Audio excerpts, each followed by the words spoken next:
if we realize and recognize what fake toughness is, then what is inner strength? And to me, it's being able to, if I was to simplify it, it's feeling any sort of discomfort, anxiety, or stress, and then creating the space to navigate it instead of just saying, hey, I'm just going to try and bulldoze my way through and grit my teeth and, get on the other side of this.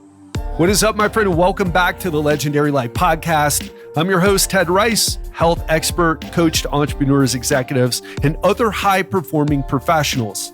Today, we've got Steve Magness on the show. He's a world-renowned expert on human performance. He's also the author of the new book, Do Hard Things, Why We Get Resilience Wrong, and the Surprising Science of Real Toughness. Now, I don't know about you, but there's this conversation we're having in society right now where things are as easy as they've ever been in so many ways, but yet people are struggling, especially psychologically, more than they ever have.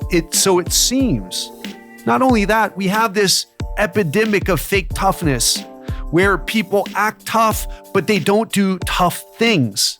And I gave the example of going on a strict diet or doing the 75 hard when it's like, well, you should be doing something that you can do for 10 years because that's really the hard thing. So I'm about to go on a tirade here, and Steve and I really get into this because this is what I coach people on, and Steve just took it to the next level. So it's a really interesting conversation, but on a personal level, it really meant a lot to me as well. So you're going to hear a lot of what I believe in. And Steve's book, you should go and get it. It's fantastic. You want to become tough, it should be required reading. And we talk about what the military is doing right now, because the military of all people there, of all organizations, I should say, they're getting it right. And they're using sports psychologists. They're at the cutting edge. So we talk about the people who are getting this right, and the military is one of those groups. Such a fascinating discussion. I bet you can feel my excitement. Without further ado, let's get into the conversation with Steve Magness. Steve Magness, thanks so much for being on the show today. Really excited to dive into this topic about doing hard things. But I think before we get into that, let's add some context. And if you could share your superhero origin story, if you will, how you got started and how you got into talking about this concept. Yeah, absolutely. So I think it goes back a really long ways for me, which is, I've always been an athlete and a, sports fan. And growing up, I played every sport: basketball, baseball, soccer, all of them. But I ended up being really good at the one sport that I honestly didn't like very much at the beginning, which was like running and track and field. And I grew to love the sport. But if you know anything about running, and I was a middle distance runner who ran the mile, it is literally you alone in your head, navigating discomfort, pain, fatigue, like feeling and experiencing and having these negative voices that are telling you to quit, to stop, to slow down. And you got to figure out how to get on the other side of them and like continue onwards. So from a very early point, like I was used to, okay, what does it mean to quote unquote be tough? And as I moved on from my athletic career and got into life, I realized quickly that, it might not be the physical pain or discomfort.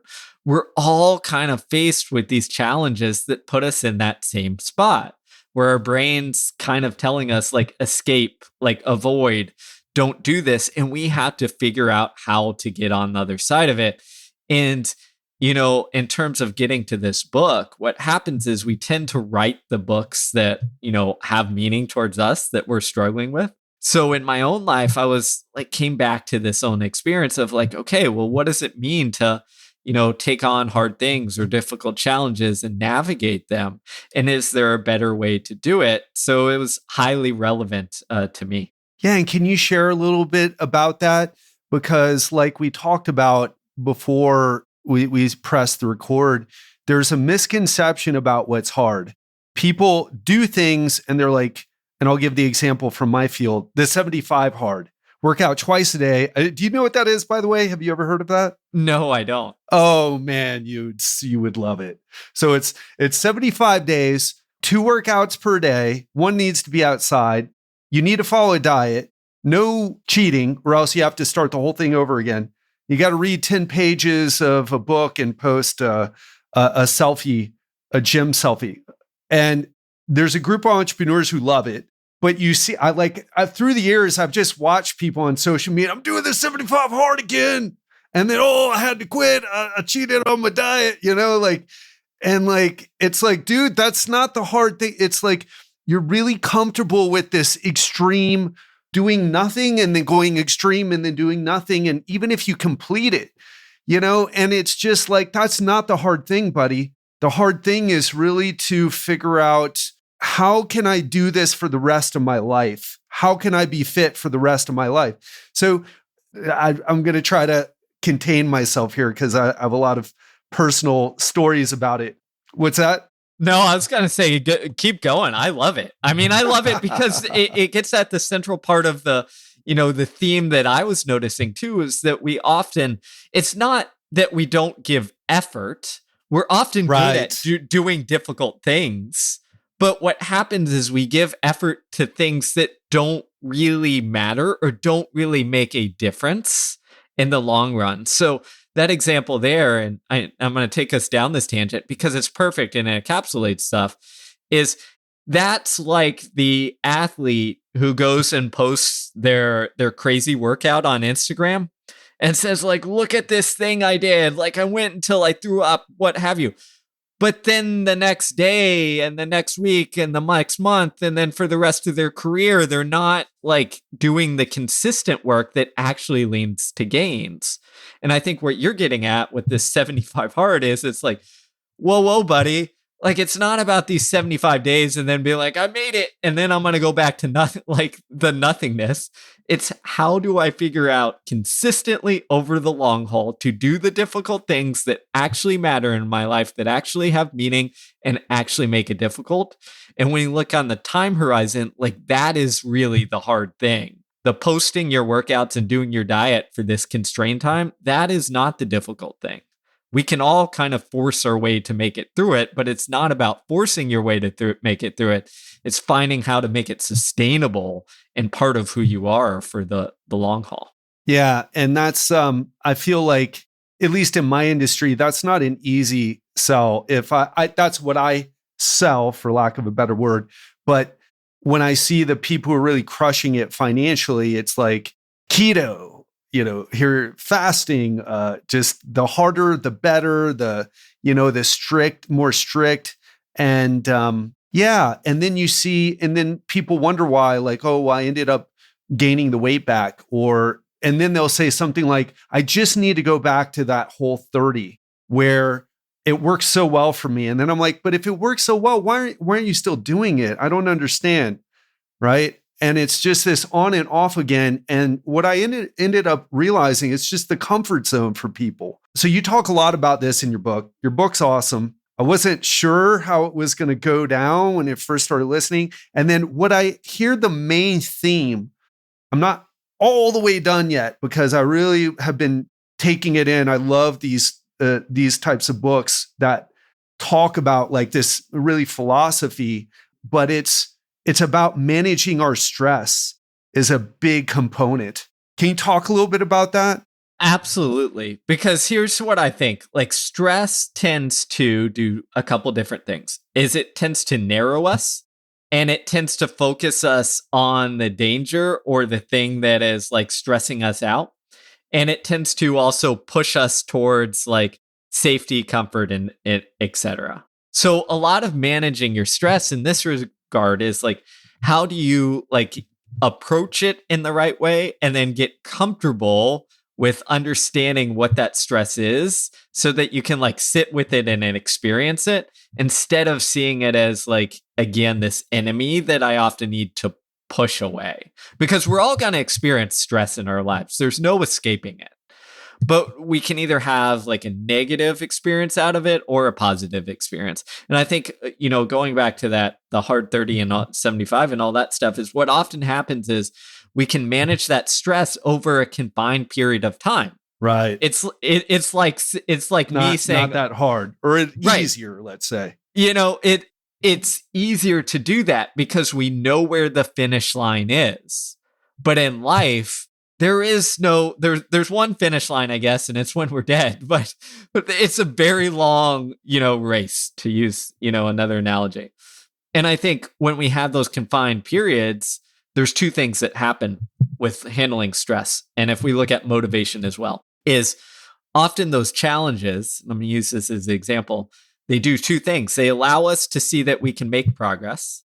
They allow us to have this finish line, actually three. And those two things together can like stoke our motivation, but they're often from what I'd call like an external end, meaning the outcome is the motivation, but the outcome at some point is going to become more difficult and difficult to experience and accomplish, which is why diets often fail, right? We can stay in them while we're maybe losing our weight and like our body's looking different, but that's only a very constrained period of time for most of us. And then we're going to get to this kind of steady state, defined zone, and we're going to lose that external motivator because we're not changing, we're not seeing progress.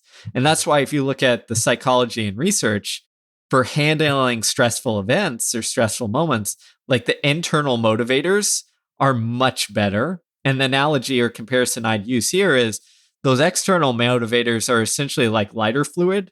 They look great. They have a big flame, but it burns out really quickly unless there's something else to like kindle it there. Mm. What we want are like those long lasting, not as like, fun to look at, like slow burning coals, essentially. That's what that internal motivation is that will keep us going through the long haul. So many things are coming up for me while you're talking. I just want to say this in case anybody, I think the idea with the diet, it's very easy to connect with for people listening to this show because it's one of our main focuses. But even thinking about relationships, that honeymoon period where it's like everything's great, you're having sex all the time, everything's just fantastic. And then it's like you start to realize it's more of like an ongoing process, right? There needs to be like some maintenance and it takes work to do that. And what I would ask you for any type of situation or new job or starting, I remember when I started my podcast, oh my God, the first year was amazing. And then it turned into like, I still love doing these, but it turned into this, oh my gosh, the honeymoon wears off and you're like, oh, I got to make money so I can be self-sustaining. And so what have you learned about how to keep things going when that lighter fluid wears off? How do you keep the Kindle going? Yeah, that's a great question. I think that's something that we all struggle with. But if you look at, again, the psychology and research, it kind of simplifies it to a couple different things. Is A, you want to do or pursue the activity mostly from a point of what I'd call like a mastery mindset. Mm. Meaning, yes, like you want it to succeed. Yes, you want to make the money, etc., because that allows you to do it. But you're doing it almost as like that craftsman trying to master the craft. Again, not all the time, but let's say at least 51% of the time where it's like, I'm pursuing this thing because it challenges me and, and helps me grow and live and adapt in a positive manner. So that's number one. The other thing that is really important to developing that long-lasting motivation is what we call autonomy, which is essentially feeling like you can make an impact, like you have a sense of control over what you're doing, and not that it's just kind of from the outside being dictated and demanding. And this is actually where a lot of burnout in the workplace comes from, is people feel like they're micromanaged and have no sense of autonomy, meaning they don't feel like they can impact anything in a positive direction. So they essentially default to, well, what's the point mode? Like, why try? And we often blame them like, oh, your motivation's not there, but it's their environment that is creating this constricting and controlling place that kind of holds them down. And then the last thing that is really, or the last two things that are really important for this long lasting motivation are a sense of belonging. So, Mm. do you feel connected to the work, to others in your community? Like it's more than just you alone out there doing this and trudging through this. And if you feel that sense of belonging and connection, you're going to have that more positive, motivation. And then the last part, which I'll just kind of combine into purpose and meaning. Is the thing meaningful? Does it provide direction in your life? Does it have some purpose that, again, is not just, hey, to make some dollars, which can be part of it, but more so like that it brings something positive to your life, that it's like, driven by something that is important. And often people ask, well, how do I find this? To me, it's going back to why you started the thing, because often our meaning and purpose was like really high at that point when we got interested in it because we didn't know that we could make money at this or, what have you, is really going back to the point of like, well, why did I get into this? What was the purpose behind it and the meaning behind it? And does that still hold? And if it does, like reminding yourself of that can go a long way for enhancing that motivation. Yeah, very interesting. Another thing that comes to mind from some of the experiences. So I coach mostly entrepreneurs or other very busy professionals with fat loss. And you'll see this is something I've had to work very hard with my clients about. And you'll see they'll come in, like you said, high motivation, full of lighter fluid, lose 10 pounds, maybe even 15. They feel good. And then that goes away. And so what I hear you saying is if a person's in that situation, you really got to get dialed into the things that you just mentioned. And the thing that stood out to me the most is like, why are you doing this? What is the purpose that this serves? And reconnecting with that. Did I understand correctly? Exactly. Purpose is like a performance enhancer, right? If you have, and I'm going to take you to the athletic world because there's some fascinating research and science in this area where it essentially shows that, if you have a purpose that is greater than yourself, and by greater than yourself, I just mean that it's like, oh, I'm just doing this to make some money or whatever have you. What happens is you're actually able to push further. So they've tested these ideas in the exercise science world where like they'll essentially shock the muscle to see if it still has like juice in it, essentially energy in it. And you can see like how far people can push to kind of complete or close to complete exhaustion. And people will push further if, for example, they're running this race because they're raising funds for cancer research or something that like has, some meaning behind it, or they're part of a team where it's like other people are depending on them and it's more than them just out there alone. And I think the same thing applies when we take it out of exercise to other aspects of our life, is that purpose can provide that guiding North Star to remind you of, well, why you're going through the difficult moments. And this is actually one of the best things you can do is when you're in that moment where you're thinking, oh, I've got to quit or what have you, is create space for that perspective to remind you why you chose to do this.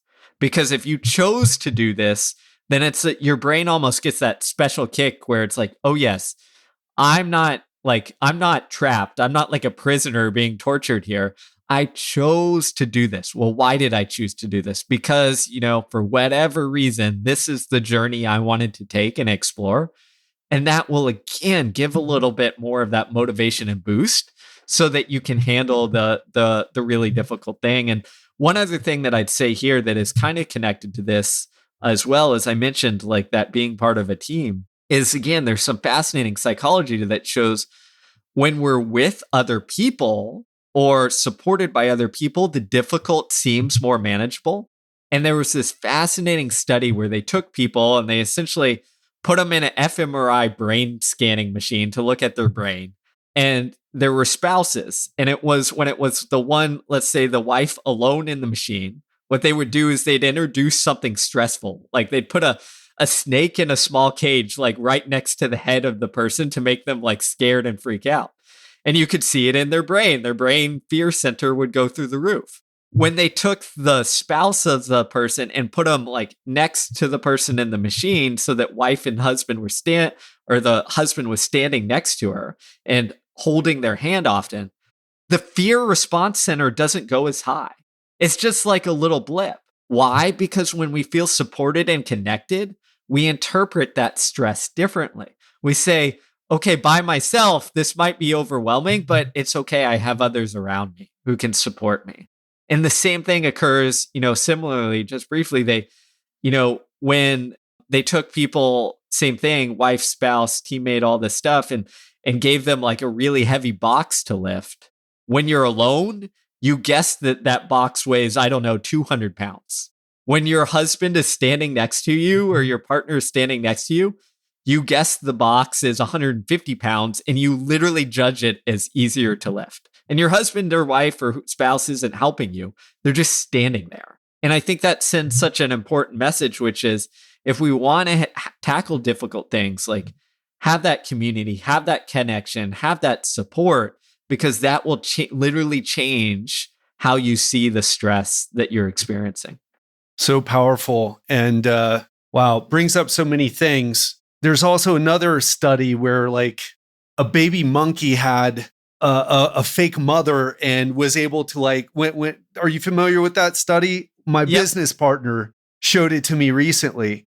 And could you give that example? Could you talk about it? Yeah, exactly. So there was a study, and I think this is the one you're referring to, but like there's been a lot of them, but there was essentially what happens is like researchers found that, with monkeys, like the mom or being there was so important for the connection and belonging. And when they took that away, like they would literally have these like fake kind of puppet moms essentially. And that would be the replacer for the connection, where it created that sense of security. And they would bond to this thing just to have something to bond to and then be able to like handle stressful experiences. And what's really interesting is in human research, this has actually long been studied, and it's called like, I believe it's attachment theory, which essentially says that when we form a secure attachment with people around us, like we feel less stressed. We're more likely to take, calculated risks when we feel what's called an insecure attachment, which is we don't know if we're going to have that support. We don't know if we're supported. We don't know if we're going to be punished. We kind of shy away. We experience the stress more so. We don't take risks. And this applies readily in the workplace and office place, especially for leaders, where if you think about it is, what kind of environment are you creating? If you create an entirely fear-based environment, you're actually making your workers like less resilient and less tough because they're going to be responding in this like insecure attachment place.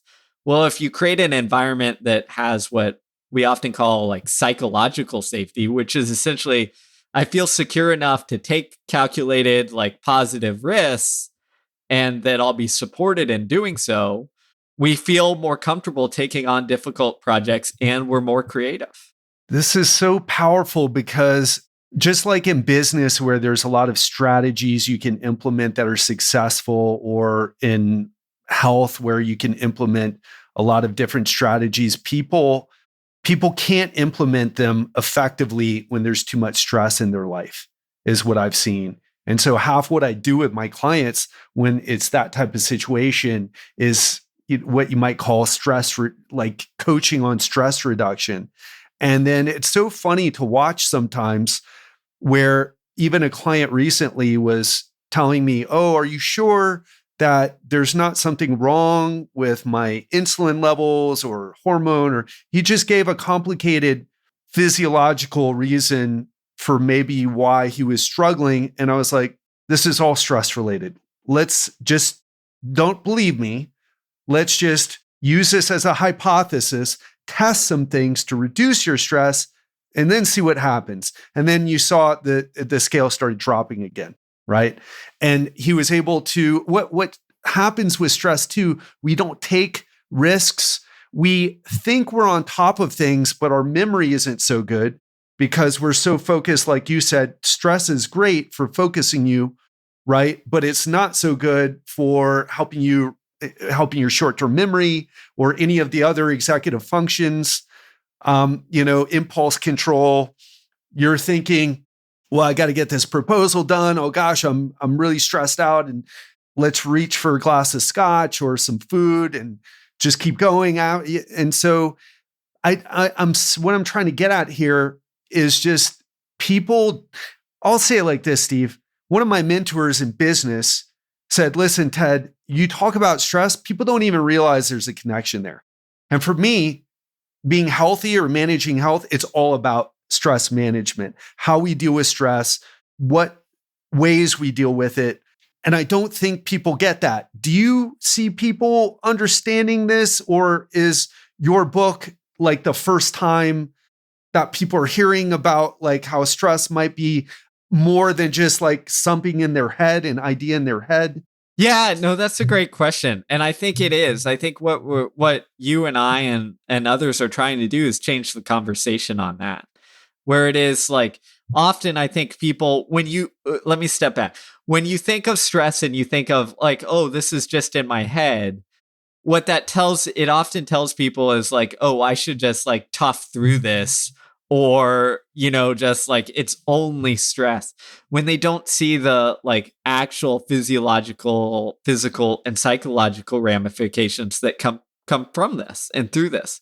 And I think that's what I'm trying to get at in this book a lot, is that we need to like understand and appreciate, like you said, the stress that can occur, and then figure out, okay, is this something that I can decrease and deal with or like alleviate? Or is this something that, often is like, okay, I can't eliminate this stress. So how do I navigate this in a productive and positive manner?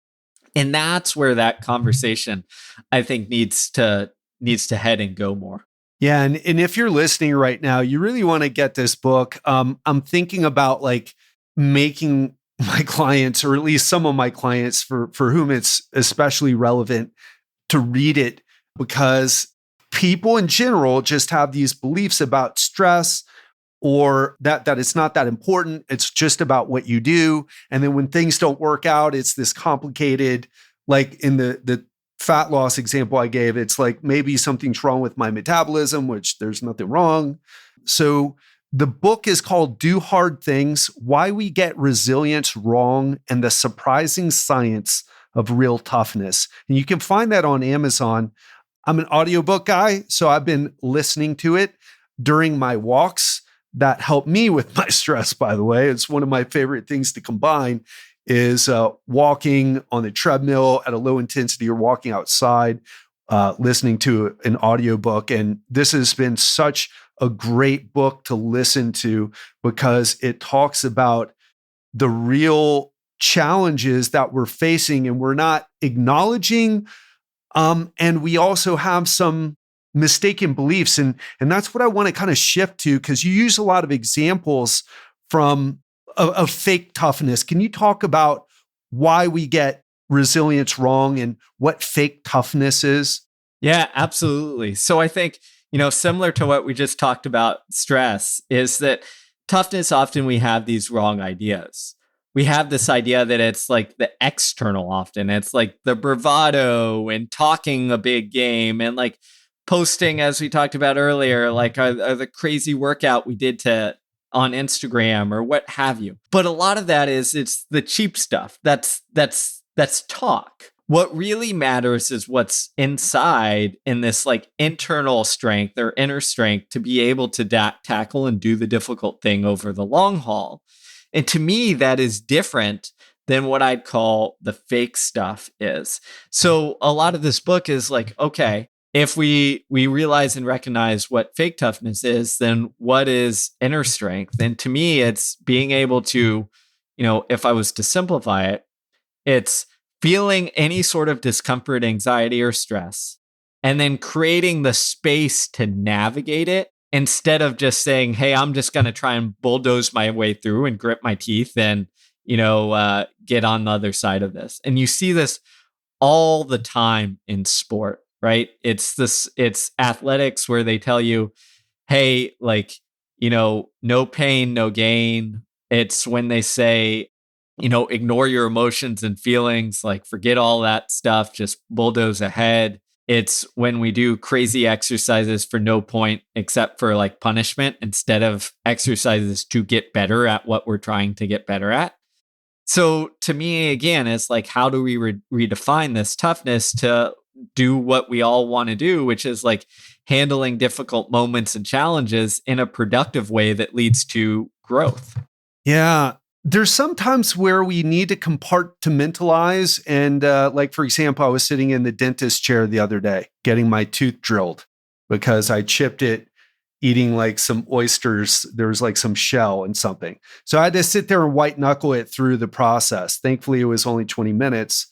And it wasn't so like, it was just extremely uncomfortable.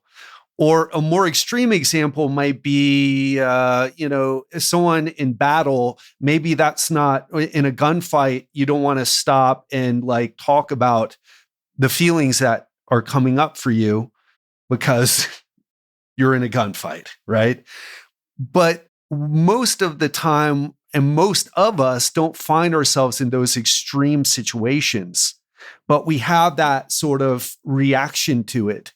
And I don't know what the cultural history is of, toughness, but I assume some of it at least comes from, the World War II times and right? Like I'm in martial arts, and a lot of the martial arts training, which I got so frustrated with because it's like, hey, we're gonna beat the shit out of you. If you survive, you're gonna be a black belt, and you'll be and it's like, wait a minute, my joints hurt. I don't even see myself making it, and I have the psychologically, I'm tough enough, but there's something wrong with this process.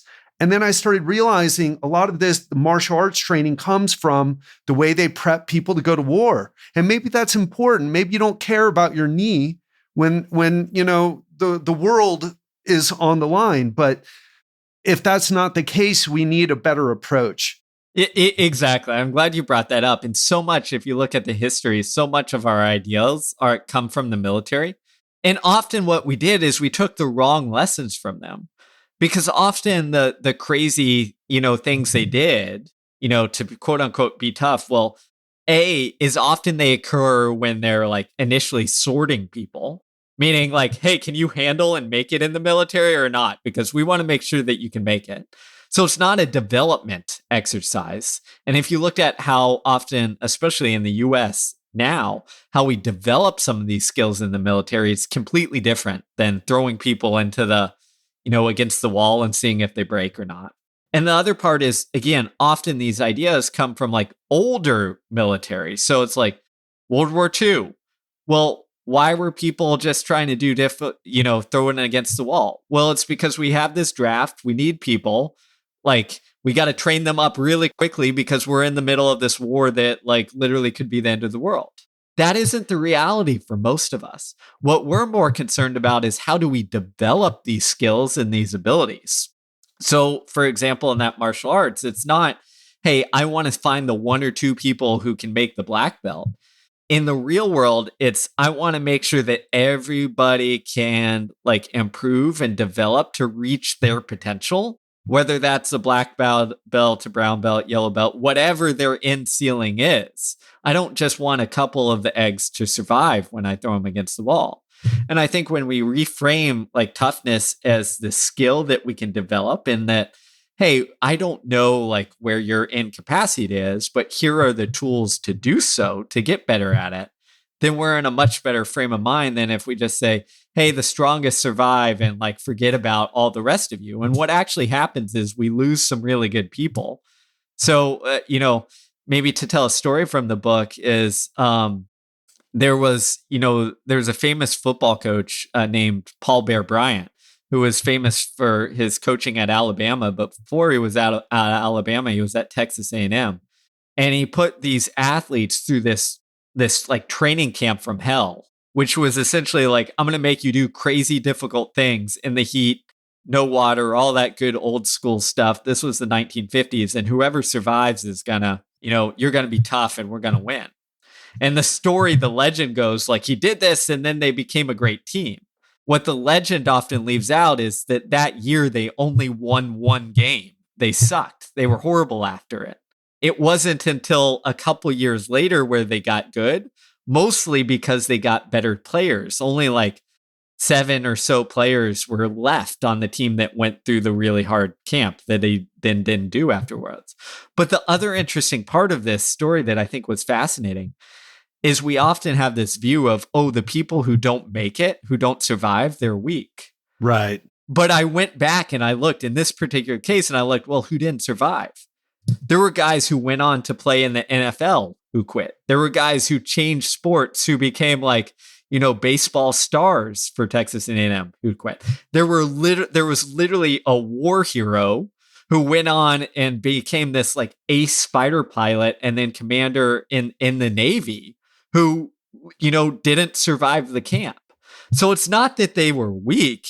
It's that they probably said, you know what? This sucks and isn't utilizing my talent in the best way. I'm going to go find another area where I can, utilize this talent without being miserable. And I think that's often what happens in the workplace too, is we think like, oh, I'm going to be a jerk and like toughen these people up.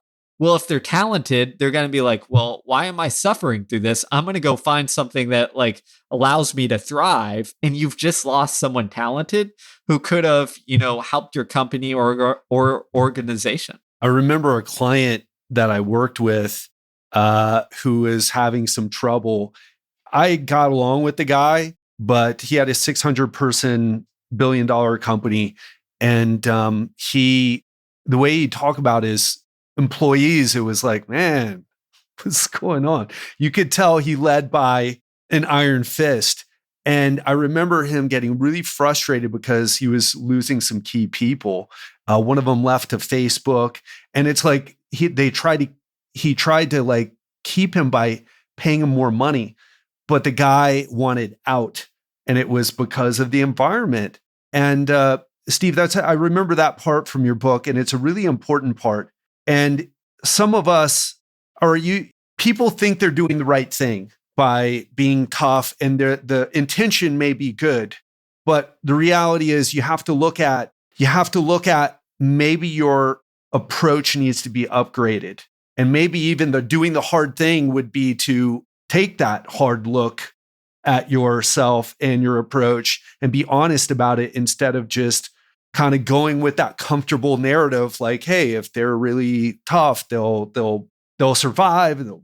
Yeah, exactly. I just want to say, no, I think you're spot on, because this is often the hardest thing is actually like dealing with our own bias and getting out of our own way, which often we get in our own way by sitting there and being like, okay, it's their fault, my employee's fault they left, or I'm not going to evaluate how I lead or the environment that I create, because that would mean like, oh, maybe I'm not doing everything perfect or what have you. So often that hard thing is that introspection is, can you take the time to like look at the items that you're doing and seeing if that is leading you down the path in the right direction? And I also, I'd be remiss if I didn't comment on that story you told of the person that, lost someone to Facebook. Well, what did they do? They tried to throw more money at them. And that is often the solution that we use. And we think, oh, I'm going to throw money at them and this will solve everything. But often that's the easy path. Why? Because like, yeah, it's money and it hurts the company maybe a little bit, but there's nothing you have to change. You're essentially saying, hey, here's some money. And what it doesn't do is it doesn't look at the problems underneath. Why is this person choosing to leave this company, who presumably has already enough money to live a pretty good life because they're in this field and all this good stuff? Why are they choosing to do that?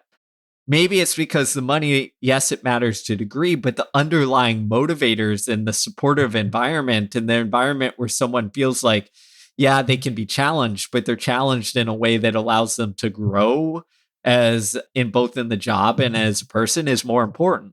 So to me, if you're leading an organization, is how do you create that environment that allows people, yeah, you're going to take on difficult challenges. Yeah, you're going to do crazy hard work, but you're doing it in a way that is supportive instead of, this threatening and controlling, which again, threatening and controlling often puts us in, to use the sport analogy, it puts us in a place where we start playing not to lose instead of playing to win. And we want people to be able to play to win. Yeah, and that's what I love about the whole theme here. This isn't about being nice. Let's all be nicer and more kind. I mean, sure, that's important, but to put the morality aside, or however you want to talk about it, this is about getting better results. And I want to return to your story about the military, because one of the things you talk about in the book, it's like we have this story about what the military does to make their people super tough, but that's not actually what they're doing. Can you talk about like the types of training that the military is using now to develop elite warriors, to elite soldiers?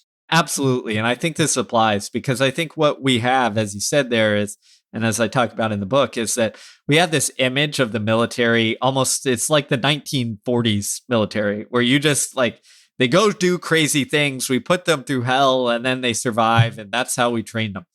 That is not how the military develops this resilience and this toughness. If you look at it, it's very strategic.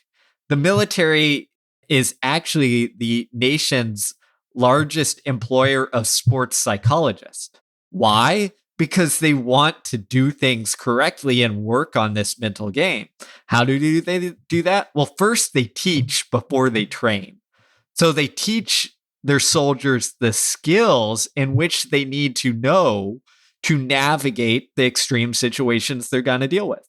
So in most cases, depending on the branch, they literally have like a 400-page book on like the mental and psychological skills, which can be everything from the mindset you take to what to focus on, where to shift your attention under a very stressful environment, to like how to like deal with and withstand maybe being captured and tortured. Like all of those mental strategies are in there to give people the tools. And then what they do is they don't just say, okay, you read a book, we showed you some PowerPoints, we taught you some things, go do it, or good luck. They then put them in situations where we're like, okay, we're going to train you up. So we're going to put you through simulated, maybe survival training, or simulated training where, you're out there with the team in the woods and just kind of on your own, and you got to figure things out, or even simulated, again, like, prisoner of war situations. And they go through and they have their team like looking and evaluating as you go through this. How will people experience it? And often it's really difficult. It feels real, but that's what they're going to encounter in the real world if they are in those situations. And then after, so you go through this situation, they call it essentially stress inoculation, where you're experiencing stress and then you get used to and adjust to it. And then afterwards, the most important part is they review it. Where did you go wrong? What can we improve on? Where were your mental and psychological skills lacking a little bit? So it creates this environment for growth and development. And the other thing I'd say on this military, which I found fascinating, is early on when they just kind of start this process, the number of, again, military soldiers, elite operators who experience like what psychologists call disassociation, which is essentially when your mind kind of freaks out and you're in this kind of like crazy fog of war state and stress. Something like 96% of soldiers experience that the first time they get in that situation. So it's not like they're innately good at this and have this talent. What happens is the military says, okay, you're human. Like none of us are super soldiers. We're all going to experience this. Now let's work so that you can navigate this. And we're going to teach you, give you the tools, put you through difficult things, but also review and evaluate so that you can learn and adapt and grow. Yeah, if you want to perform like a superhuman, you need to recognize the limitations of being human first and work on those.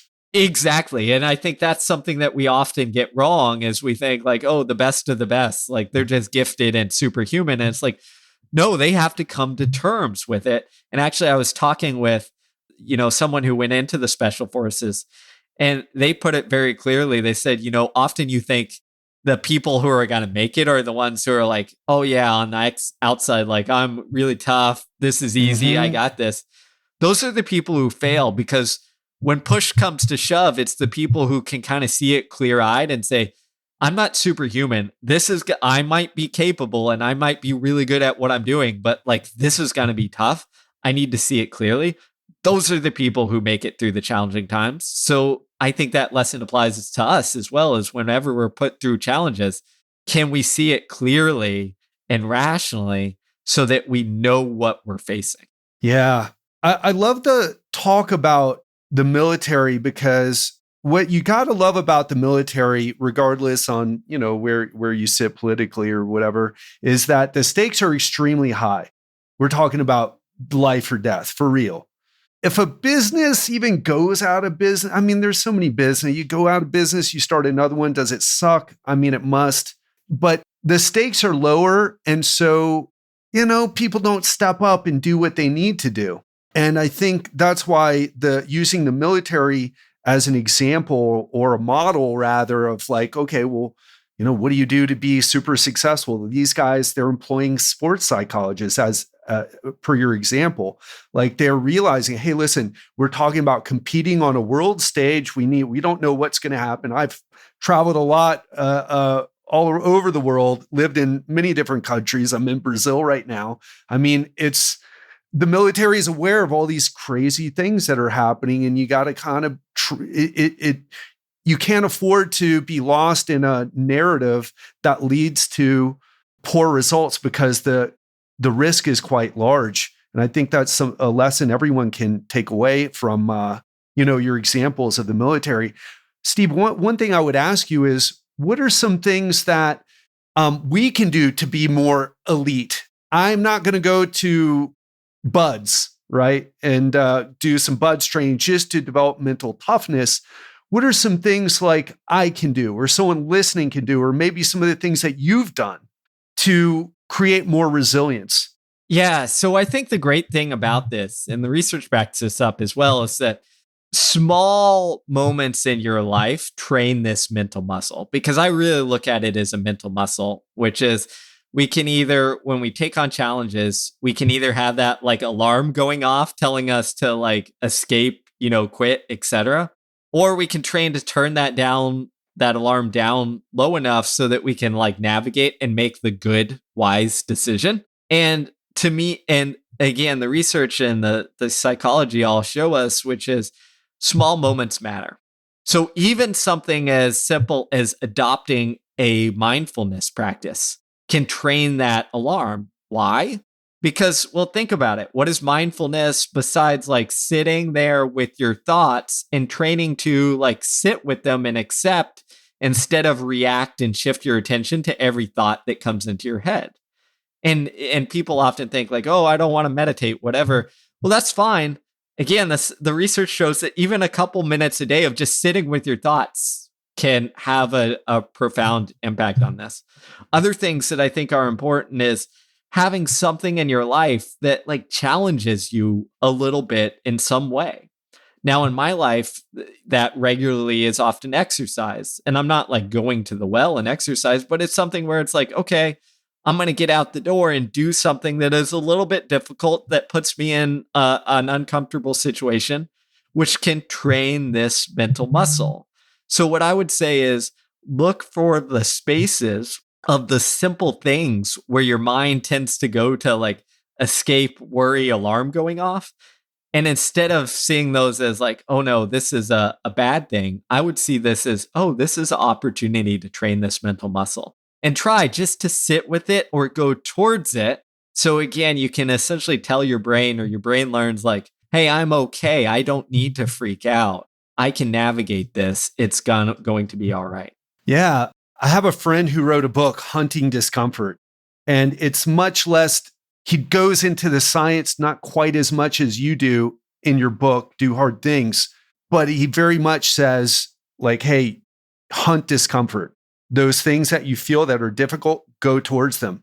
Another friend and past guest, Chris Friesen, who's a neuropsychologist, but he does performance coaching. He was talking about the law of contrasting. And I don't remember all the details that he talked about in the episode about this law, but what he was basically saying is, if you do want to experience less anxiety in your life, you have to train yourself up, because if you don't, you get to a point where, let's say you're doing very well financially and you're redoing the floor in your big 5 bedroom house, and they brought sandstone instead of moonstone, and you freak out. And so if you find yourself in that place, it's really important to start to pay attention to this and dive into books like Steve's, where it's going to start to help shift that narrative. Steve, based on, I know we're coming up on time here, but based on the research that you've done, how has that changed some of the things that you approach in your life, doing hard things? Can you share a story? Yeah, absolutely. So I think for me, one of the things that has really, kind of changed it or shifted my mindset actually is how I lead and impact others. And the reason this changed is pretty simple. Is in the book, I was doing some research and found this fascinating work by a bunch of psychologists that looked at coaching in the NBA. So the highest level, right? And they found that when players played for a coach who they classified as like authoritarian or almost like abusive, like the yeller screamer, like I'm going to punish you if you mess it up. Like the guy who grabbed people's throats. Yeah, I forget exactly the guy's name. Bobby Knight. Yep. Bobby Knight. Yeah. Throat grabber. So when people played for the people like that, what happened is their performance declined. They performed worse.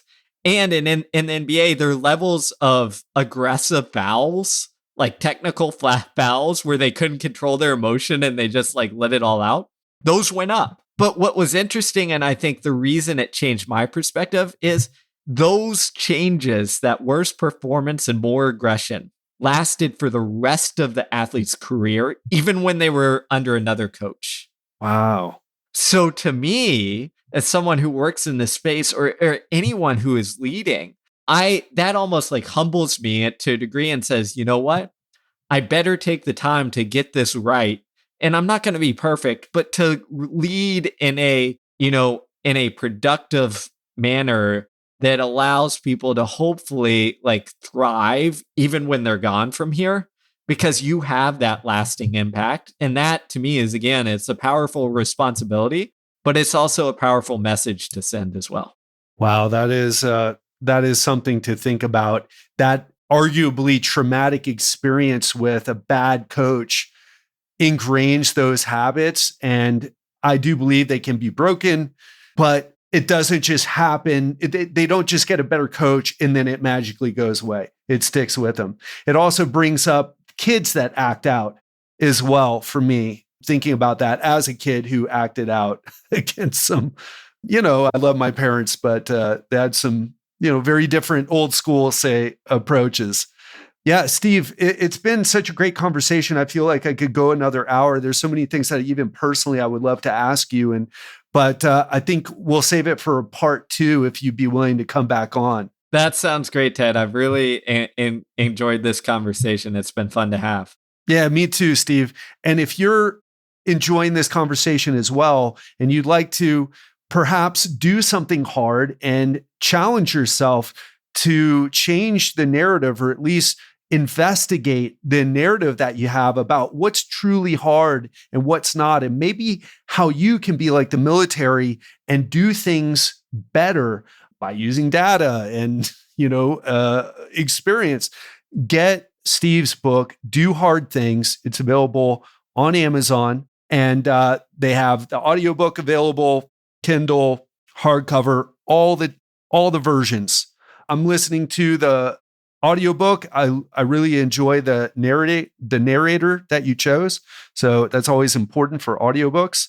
And if you want to read more about, or go to Steve's website and maybe read more about what he's up to, speaking, the podcast, etc., go to the Growth EQ. So thegrowtheq.com. Anywhere else you want people to go, Steve? Yeah, no, you can find my work everywhere. I'm on social media at Steve Magness. So appreciate it and appreciate this conversation as well. As I said, I had a lot of fun and you're bringing a lot of value to your listeners. So I love the pod. Appreciate that, Steve. And thanks for being on the show. It's been a pleasure.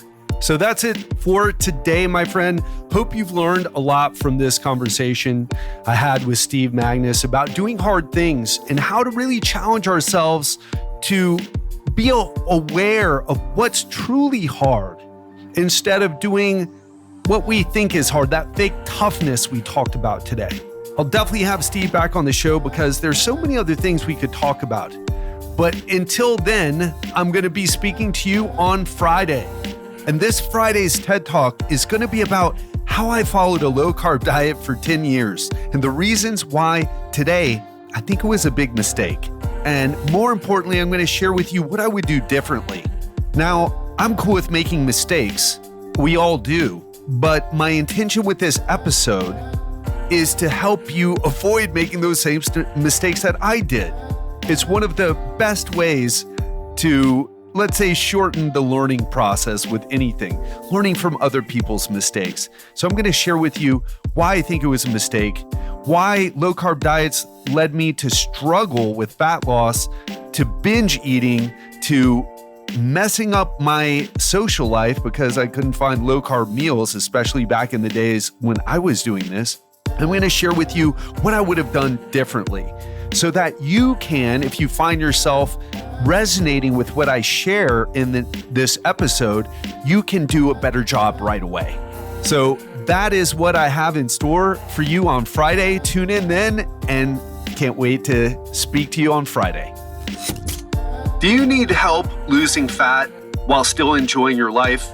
I mean, who doesn't know how to lose fat when they're at home, never going out to a restaurant, eating chicken and broccoli? Everyone can do that.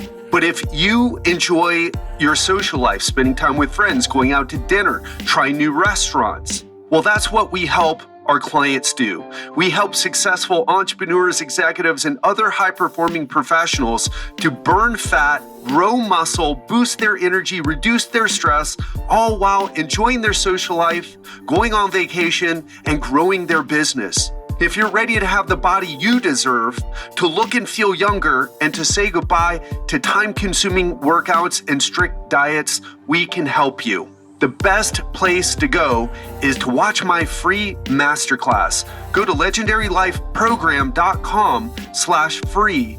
There's one masterclass for men, there's another for women. Again, go to legendarylifeprogram.com/free to watch my free body breakthrough masterclass.